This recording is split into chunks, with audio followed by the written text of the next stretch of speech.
আজকের বেঙ্গলি থালিতে আছে গরম গরম বাটি চাপা ভাত, আছে কাঁচা লঙ্কা, শসা,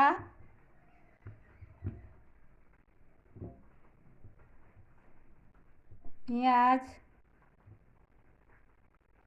বেগুন ভাজা, কাঁকরোল ভাজা, উচ্ছে ভাজা, শাক ভাজা, আমুদিনী মাছের ঝাল। এটা আমি টমেটো, পেঁয়াজ, সর্ষে, পোস্ত দিয়ে বানিয়েছি।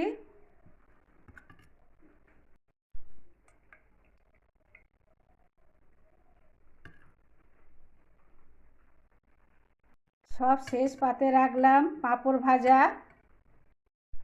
ধন্যবাদ বন্ধুরা বেঙ্গলি থাইটা দেখার জন্য।